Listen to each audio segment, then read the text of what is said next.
When my daughter-in-law told me to leave my own home, I did something I never thought I would do. I smiled. Not because I was happy, not because her words didn't hurt me, but because in that moment I realized something very heavy, something I had been avoiding for years. I was no longer wanted in the house I had built with my own hands. It was a cold morning, the kind where the sun rises slowly, almost unsure if it should bother shining at all. I was standing in the kitchen, holding a cup of tea that had already gone cold, and she stood in front of me, arms crossed, eyes firm, her voice steady. She said, "Mama, I think it's time you moved somewhere else." Somewhere else! Such a simple phrase, but it echoed in my chest like thunder. I opened my mouth to speak, but nothing came out. So instead I smiled. A small, tired smile. The kind you give when you're trying not to fall apart. She had won the lottery just 2 weeks earlier, $85 million. The whole neighborhood was talking about it. People whispered about her new cars, her plans, her shopping, her future. And somewhere in all that excitement, I had disappeared. Money can change a person, but I never imagined it would change my place in my own family.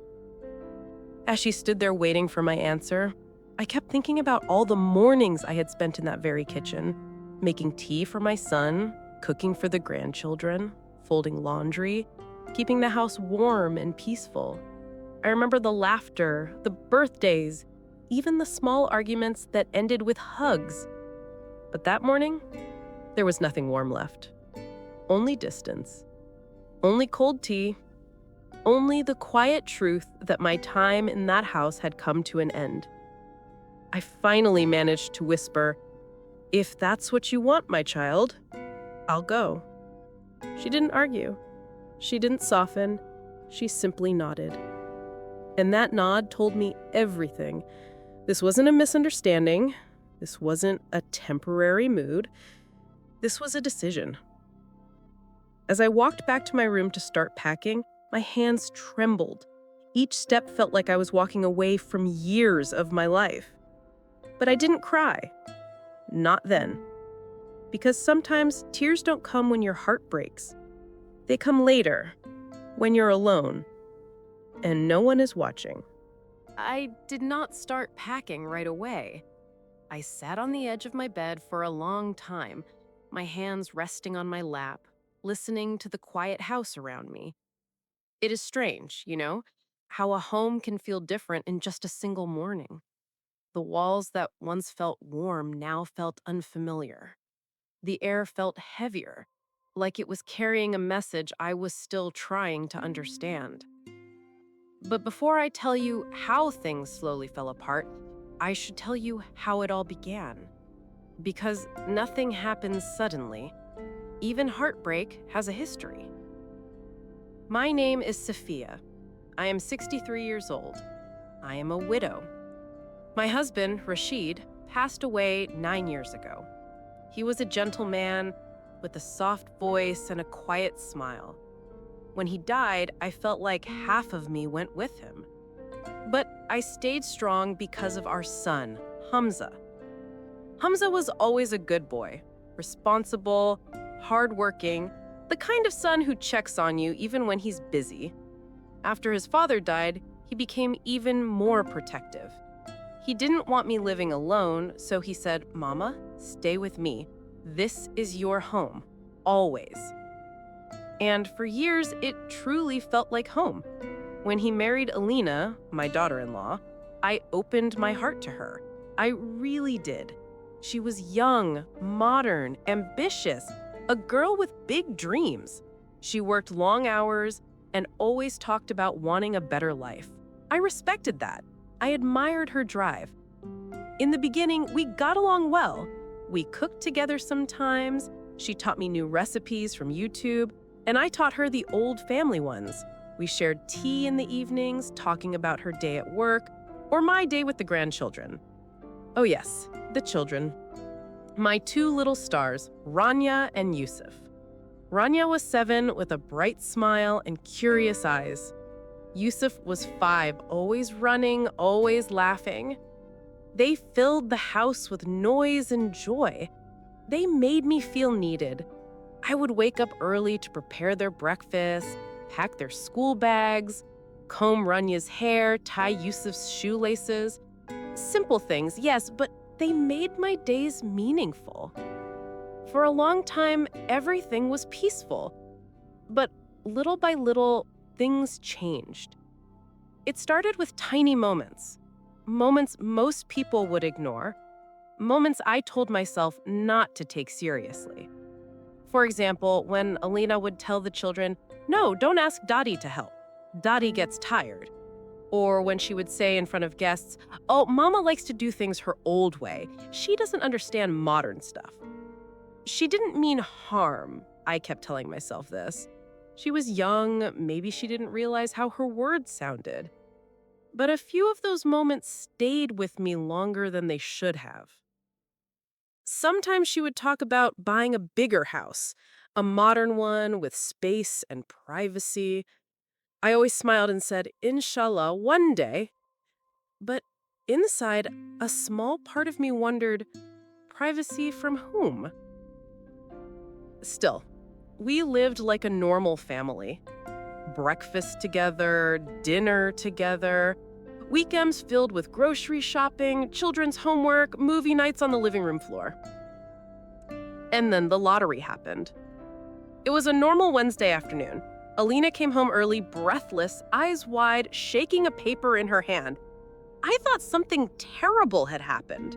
But she grabbed Hamza's shoulders and said, "We did it! We actually did it! We won!" I didn't understand at first. But when she said the number, $85 million, I felt my hands go numb. In the first few days, I was genuinely happy for them. I told them money is a blessing, but it is also a big responsibility. They nodded, hugged me, and thanked me. They talked about better schools for the kids, a nicer home, maybe even starting a business. I supported them. I told them to dream big. But happiness changes people in ways you cannot predict. Suddenly, the house was full of noise. Not from children, but from visitors. Friends, relatives, people who never used to come, they all arrived with smiling faces and curious eyes. Everyone wanted to congratulate them. Everyone wanted to see how they would use the money. Amid all this excitement, I began to feel invisible. Not ignored, but unnecessary. Alina's tone shifted. Her eyes shifted. Her behavior shifted. She became more impatient, more distant, more focused on her new life, the life she wanted to build with her new fortune. I heard her on the phone often, saying things like, "We need a fresh start, a fresh environment, a modern lifestyle, more space." The word space should have warned me, but I didn't want to believe she meant space for me. Then came the contractors, architects, and designers. She talked to them about house plans, interior layouts, and modern themes. I was never included in those conversations. Not once. One night, I asked her gently, "Do you want me to help with anything? I can give some ideas." She smiled politely and said, "It's okay, Mama. This house is different. You won't really understand these styles." The words weren't sharp, but they cut me deeply. Weeks passed, and the atmosphere changed completely. The house that once felt warm grew colder each day. The children spent more time in their rooms with tablets and iPads bought with the new money. Hamza was distracted with new business opportunities. And I simply existed in the background. Then came the morning when she told me to leave. But the truth is, that moment was not sudden. It was the final crack in a wall that was already breaking. I wish I could tell you that the day she told me to leave was the first sign of trouble. But the truth is, the tension had been growing for months, quietly, gently. almost politely, like dust settling on furniture. You don't notice it at first, not until the day you suddenly see how thick it has become. It began with small distances, little habits, short answers, long silences, things you can ignore when your heart still wants peace. A few weeks after the lottery win, the house changed physically and emotionally. Expensive things appeared everywhere. New furniture, new gadgets, new decorations. Everything shiny, everything modern, everything chosen without asking anyone else's opinion. One morning, I woke up and found the kitchen filled with unfamiliar machines: an espresso maker, a smoothie blender, a coffee grinder, things I didn't even know how to use. My old teapot, the one I used every morning for years, had been moved to the top shelf, so high I couldn't reach it. I tried climbing on a small stool, my hands shaking a bit, when Alina walked in. She said, "Mama, why are you climbing? Let me help." She took the teapot down and placed it on the counter. But then she added, softly but firmly, "You should use the new kettle instead.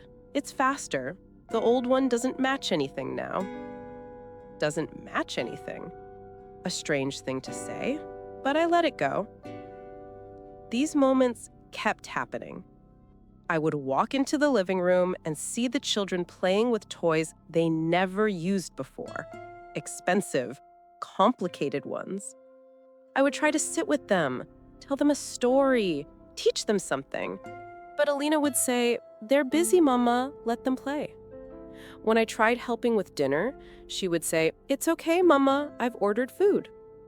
When I offered to fold laundry, she said, "We send it to the service now." When I tried to join family discussions, she would answer without looking at me. Slowly, without shouting, without cruelty, she pushed me out of the rhythm of the home. Not openly, not rudely, but steadily. Hamza's busy silence.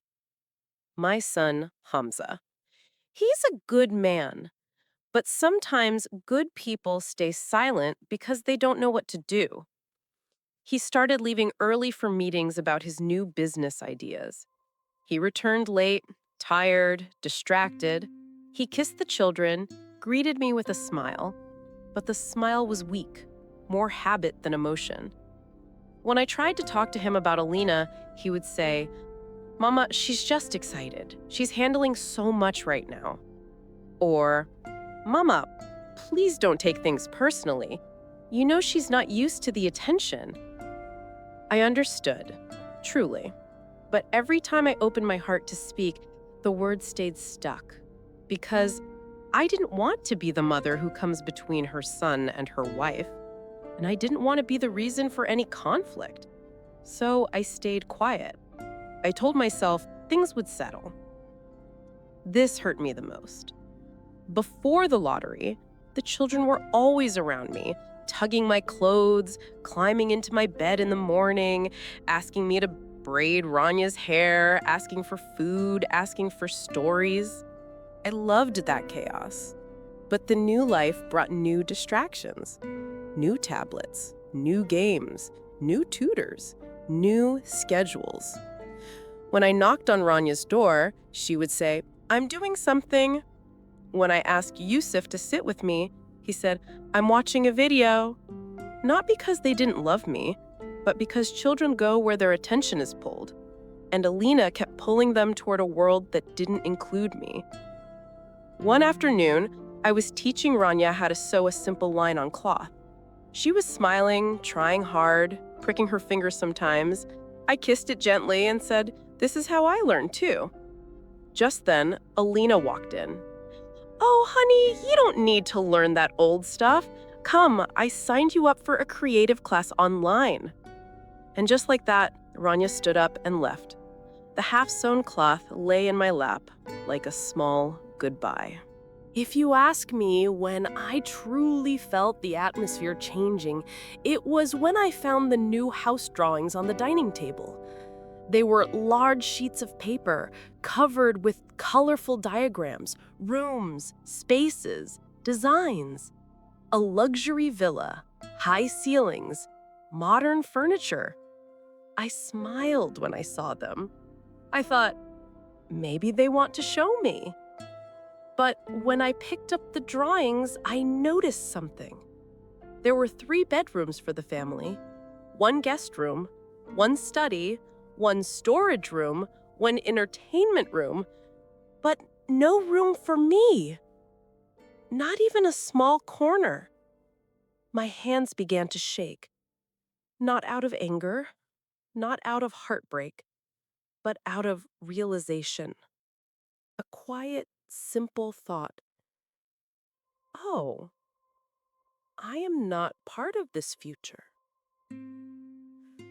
I folded the papers gently and placed them back where I found them. Later that night, I heard Alina telling her friend on the phone, "The new house will finally give us our own life.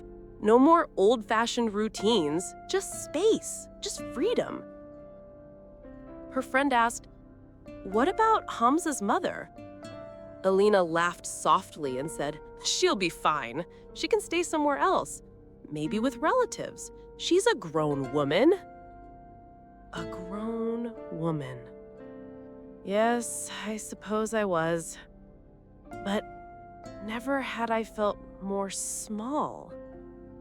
There was a family gathering a few days before she asked me to leave. Relatives came, cousins, uncles, aunties. Everyone wanted to see the lucky winners. I cooked quietly in the kitchen that day. No one asked me to, but I felt better being busy. It reminded me of old times, even if no one noticed. When I brought the food to the dining table, one of the relatives said loudly, "Oh, you still cook here, Mama? With all that money, you should rest now." I smiled politely. Before I could answer, Alina said quickly, "She insists on doing things her own way. You know how elders are." Everyone laughed lightly. I laughed too, but only with my lips, not my heart. Another relative asked, "So, Mama, are you moving with them to the new villa?" Alina froze for a moment. She looked at Hamza, then at me. Then she laughed and said, "We'll see. Depends on space." Everyone laughed again. But that laugh told me everything. The night before the breaking point, the night before she asked me to leave, I couldn't sleep. I kept remembering small moments that I had pushed aside. The missing teapot, the unused sofa where I used to sit with the kids, the closed doors, the whispers, the silence. Around midnight, I walked to the balcony. The sky was dark, but the city lights made everything glow softly. I sat on the chair and wrapped a shawl around my shoulders. I prayed. Not for money, not for comfort. I prayed for clarity. I prayed for understanding. I prayed for my heart to accept whatever was coming. When I returned to my room, I saw a small box on my bed. It was from the children. They had drawn little hearts on the sides. Inside was a necklace made with plastic beads. Cheap, colorful, beautiful. A small note said, "Love you, Dottie." I pressed the note against my chest and cried silently. Tears that I had held in for months finally flowed. Not because I felt unwanted, but because I knew that soon these little hands would search for me and I would not be there. The next morning, the sun rose slowly, like it was nervous. Alina walked into the kitchen, her eyes calm, her voice steady, as she said the words that changed everything. "Mama, I think it's time you moved somewhere else. And that was the moment part one began. But standing there in that quiet kitchen, I finally understood. It wasn't the lottery that pushed me out. It wasn't the money. It wasn't even Alina. It was the slow fading of my place in their lives, a fading I had been watching quietly, hoping it would stop on its own. I stood there for a long moment after she said those words. It's time you moved somewhere else. Her face was calm, almost rehearsed, like she had prepared this conversation many times in her mind before saying it aloud. I looked down at my hands. They were still holding the cold cup of tea I had warmed twice already that morning. The steam had faded. The warmth had disappeared. Almost like my place in the house. I felt a quiet heaviness in my chest, but my voice, it came out soft. I asked only one question.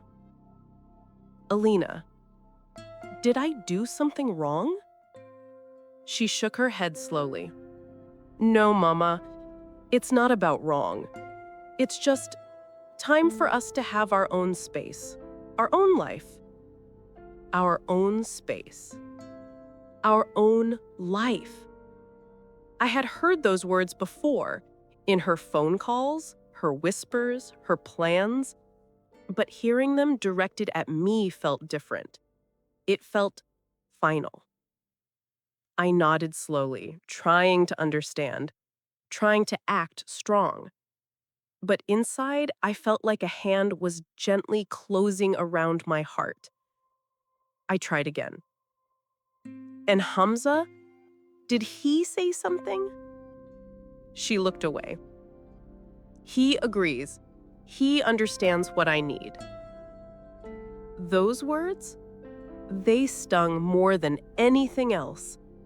My son, my only child. The boy I held his hand on his first day of school. The boy I stayed awake for when he had fever. The boy I wiped his tears the day he lost his father. He agreed? I swallowed my tears. Not because I didn't want to cry, but because I wanted to leave the room with dignity. I whispered, "Okay, child, if that is what you both want, I won't argue." She nodded once and left the kitchen.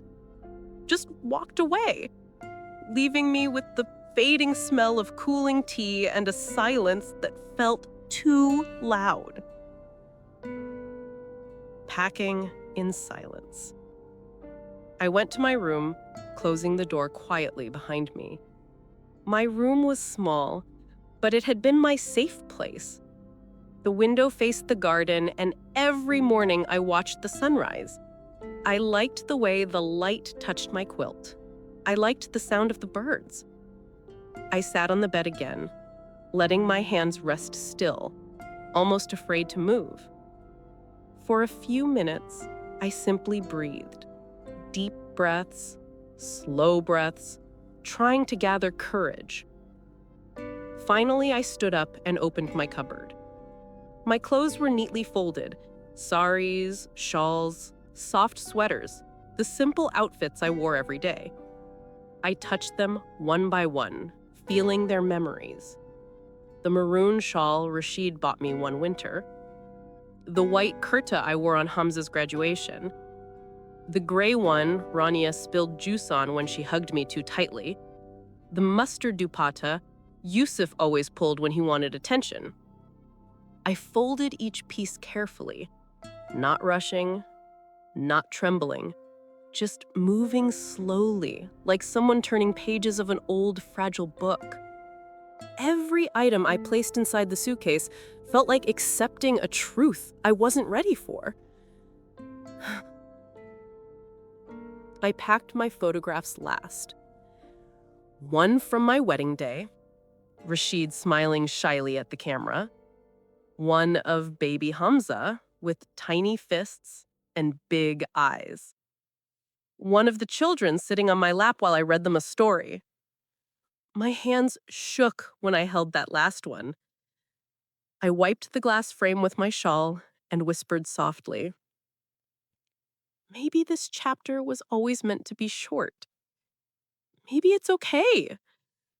But a part of me knew it wasn't meant to be this way. An hour later, I heard a knock at the door. It was Hamza. He stepped inside, eyes tired, expression stiff, like someone avoiding his own guilt. He sat on the chair near the window and looked at me packing. I didn't speak first. He took a deep breath.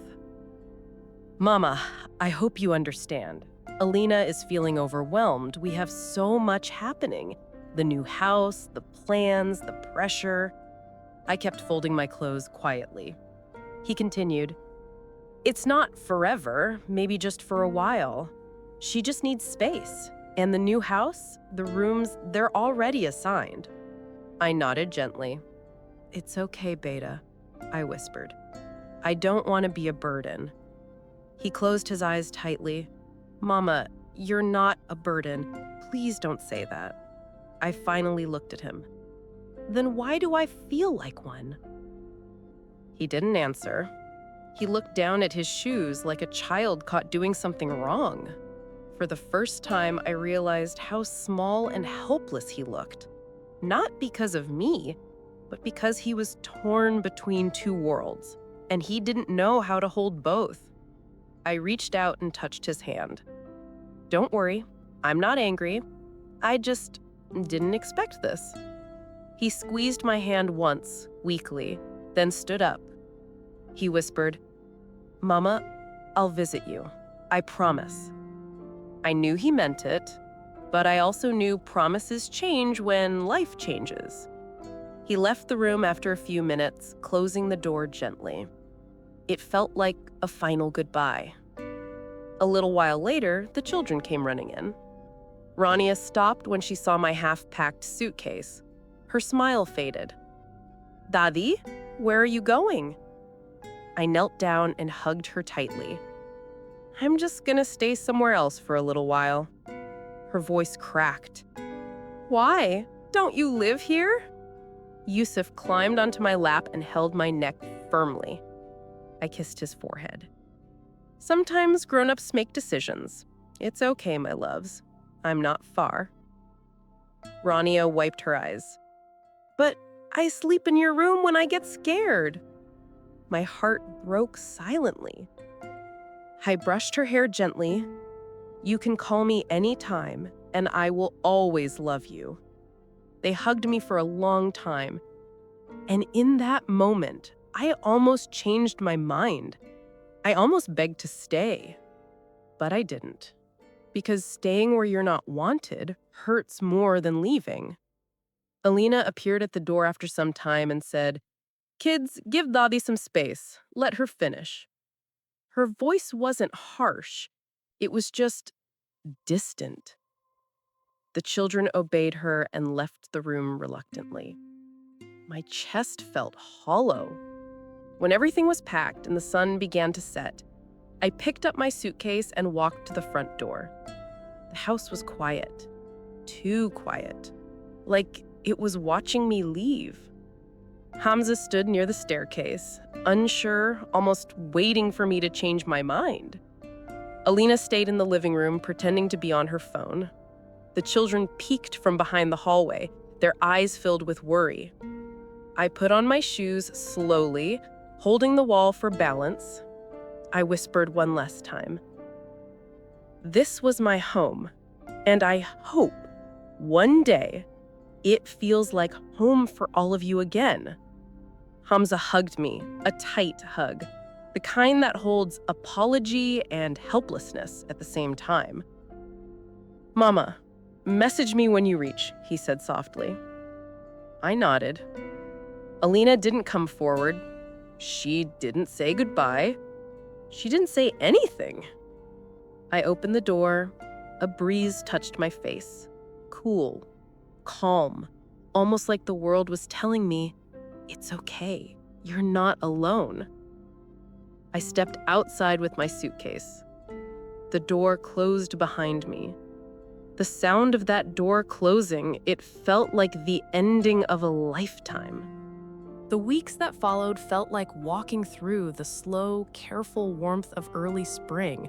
Gentle, uncertain, but full of possibilities. After everything that had happened, after all the silence, the pain, the quiet confessions spilled late at night, our home felt strangely fragile, and yet more honest than it had in years. Marcus and I didn't try to pretend everything was suddenly fixed. We didn't rush into forgiveness. We didn't force happiness. Instead, we learned the quiet art of rebuilding, one conversation, one uneasy truth, one held breath at a time. One evening, as we sat on opposite ends of the couch, closer than before, but not touching, Marcus broke the silence. "I didn't deserve your patience," he said softly. "And I'm not asking you to forget everything. But I'm here now, really here." I studied his face, not the guilt, not the fear, not the shame, but the sincerity. For the first time in a long time, he wasn't hiding behind excuses. "I don't want perfection," I whispered. "I just want to stop being alone in my own marriage." He nodded, almost relieved, like he'd been waiting to hear those words so he'd know where to begin. And from that night onward, he made choices, small, consistent choices, to show he was trying. He came home earlier. He rested his phone face up on the table. He talked, even when it made him uncomfortable. He asked how I felt and actually listened. As I learned the truth about his silence, the anxiety, the sense of failure, the childhood conditioning that told him men don't break, something shifted in me too. I realized that love wasn't always soft and sweet. Sometimes it was stepping into the dark places the other person was afraid to enter. Sometimes it was sitting with their pain without absorbing it. Sometimes it was learning that silence doesn't always mean distance. Sometimes it means someone doesn't have the tools to speak. And so, we talked. We cried. We argued honestly. We unlearned old habits and learned new ones. We even attended 2 counseling sessions, not because we were broken, but because we were finally brave enough to admit we wanted better. One night, as we walked around the block holding warm cups of tea, Marcus brushed his fingers against mine, timid like a boy asking for permission to hold my hand. When I intertwined my fingers with his, the relief in his eyes was immediate, almost childlike. "We're getting there," I said. "We will. Even if it takes time, I'm not going anywhere." And I believed him. For the first time in months, I truly believed him. Our story wasn't perfect, but it was real. And sometimes real is better than perfect. The evening that finally closed this chapter didn't come with a dramatic moment or some grand declaration. It came quietly, in the soft, ordinary way life often delivers its greatest truths. It was a Sunday, the kind of slow, gentle Sunday where sunlight drifts into the house like it has nowhere else to be. I was sitting on the back steps, barefoot, sipping tea, listening to the faint hum of the neighborhood. For the first time in a long time, the heaviness in my chest felt lighter, not gone, but softer around the edges. And then Marcus stepped outside. No hesitation, no nervous energy, just calm. He sat beside me, close enough that our shoulders brushed, but far enough that I knew he was giving me space to pull away if I wished. I didn't pull away. After a long moment, he took a deep breath, the kind that comes right before a truth someone has held for too long. "I used to think silence protected me," he said quietly. But it was just fear. I didn't know how to be the man you deserve. So I hid in the only place I knew. But you stayed. You fought for us, even when I didn't know how to fight for myself. I looked at him, really looked at him, and saw something new in his eyes. Not guilt, not shame, not guardedness. Just raw honesty. "Marcus," I whispered, "I never wanted you to be perfect. I just wanted you to let me in." He nodded, emotion tightening his throat. "I'm learning. And I'm not done, but I'm not going back to who I was." Then, slowly, almost carefully, he reached for my hand. This time, I didn't hesitate. My fingers slipped into his easily, like they were remembering a rhythm they thought they had forgotten. And we sat there, two people who had waded through a storm, not untouched, not unchanged, but still standing together. For the first time in months, the silence between us felt warm, safe, shared.